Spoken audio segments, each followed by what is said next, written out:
안녕하세요. 떠먹여주는 정보TV입니다. 오늘은 부동산 등기부등본을 보는 법을 가장 쉽고 빠르게 안내해드리겠습니다.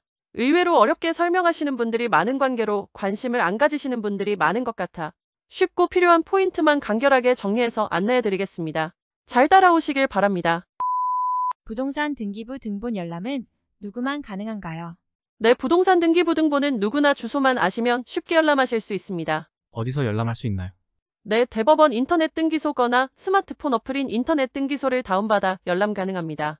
너무 쉽습니다. 열람했더니 등기부등본 여러 종류가 있던데요. 네, 등기부등본은 딱 3가지가 있습니다. 토지 등기, 건물 등기, 집합 건물 등기입니다.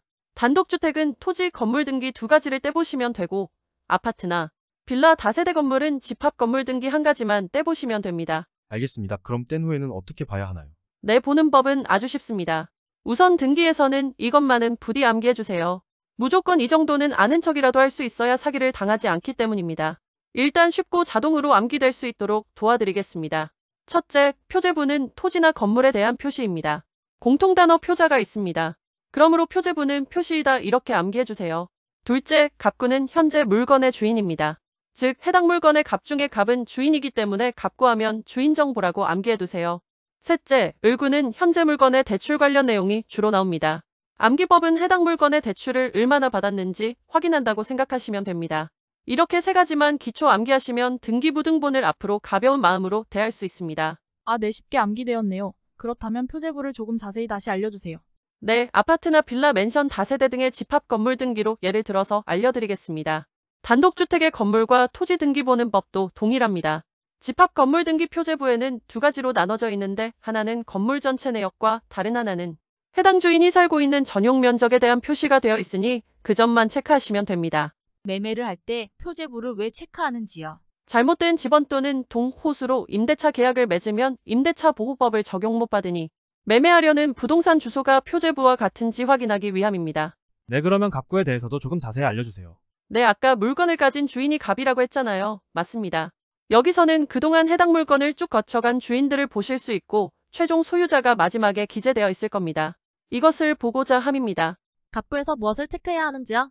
네, 누군가와 매매를 하려고 한다면 해당 소유자가 주인이 맞는지, 또한 돈을 보낼 때 계좌 이름이 주인과 같은지 확인해야 합니다. 참고로 갑구는 주인을 말한다고 했잖아요.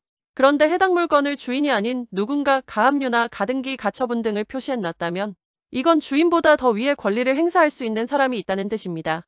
즉, 일단 누가 주인인지 헷갈려지는 상황이 되는 겁니다. 가압류한 사람, 가처분한 사람, 가등기한 사람들이 선순위 주인 행세할 수 있어서 불안전한 상황이 되는 것입니다. 그래서 이런 부동산은 대체로 거래 안 하는 것이 안전합니다. 또는 해결을 하고 진행해야 하고요. 그러나 사실 이런 것을 잘 이해하고 활용하면 오히려 경매에서 좋은 낙찰을 유도해낼 수도 있다는 점은 팁으로 참고하시길 바랍니다. 갑구에 공동명의 되어 있는 경우는요?